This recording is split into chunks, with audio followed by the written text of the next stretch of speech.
നിന്റെ ദൈവമായ കർത്താവിൻ്റെ വാക്കുകേട്ട് ഇന്നു ഞാൻ നിനക്ക് നൽകുന്ന കൽപ്പനകളെല്ലാം സൂക്ഷ്മമായി പാലിക്കുമെങ്കിൽ അവിടുന്ന് നിന്നെ ഭൂമിയിലെ മറ്റെല്ലാ ജനതകളെയുംക്കാൾ ഉന്നതനാക്കും. അവിടുത്തെ വചനം ശ്രവിച്ചാൽ അവിടുന്ന് ഈ അനുഗ്രഹങ്ങളെല്ലാം നിന്റെ മേൽ ചൊരിയും. നഗരത്തിലും വയലിലും നീ അനുഗ്രഹീതനായിരിക്കും.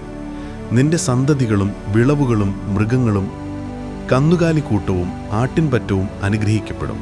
നിന്റെ അപ്പക്കുട്ടയും മാവ് കുഴയ്ക്കുന്ന കലവും അനുഗ്രഹിക്കപ്പെടും. സകല പ്രവൃത്തികളിലും നീ അനുഗ്രഹീതനായിരിക്കും. നിനക്കെതിരെ വരുന്ന ശത്രുക്കളെ നിന്റെ മുൻപിൽ വെച്ച് കർത്താവ് തോൽപ്പിക്കും. നിനക്കെതിരായി അവർ ഒരു വഴിയിലൂടെ വരും, 7 വഴിയിലൂടെ പലായനം ചെയ്യും. നിന്റെ കളപ്പുരകളിലും നിന്റെ പ്രയത്നങ്ങളിലും കർത്താവ് അനുഗ്രഹം വർഷിക്കും. നിന്റെ ദൈവമായ കർത്താവ് നിനക്കു തരുന്ന ദേശത്ത് അവിടുന്ന് നിന്നെ അനുഗ്രഹിക്കും. അവിടുത്തെ കൽപ്പനകൾ പാലിച്ച് അവിടുത്തെ മാർഗത്തിൽ ചരിച്ചാൽ കർത്താവ് നിന്നോട് ശപഥം ചെയ്തിട്ടുള്ളതുപോലെ നിന്നെ തൻ്റെ വിശുദ്ധജനമായി ഉയർത്തും. കർത്താവിൻ്റെ നാമം നീ വഹിക്കുന്നത് കാണുമ്പോൾ ലോകത്തിലുള്ള സകല മനുഷ്യരും നിന്നെ ഭയപ്പെടും. നിനക്ക് നൽകുമെന്ന് നിന്റെ പിതാക്കന്മാരോട് ശപഥം ചെയ്തിട്ടുള്ള ദേശത്ത് കർത്താവ് ധാരാളം മക്കളെയും കന്നുകാലികളെയും നിനക്കു തരും.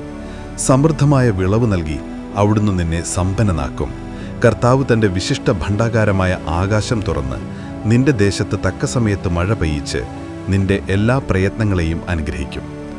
അനേകം ജനതകൾക്ക് നീ കടം കൊടുക്കും, നിനക്ക് കടം വാങ്ങേണ്ടി വരികയില്ല. കർത്താവ് നിന്നെ ജനതകളുടെ നേതാവാക്കും, നീ ആരുടെയും ആജ്ഞാനുവർത്തിയായിരിക്കുകയില്ല.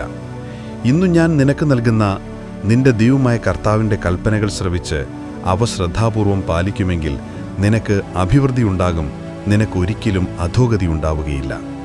ഞാനെന്നു കൽപ്പിക്കുന്ന ഈ കാര്യങ്ങളിൽ നിന്ന് ഇടം വലം വ്യതിചലിക്കരുത്.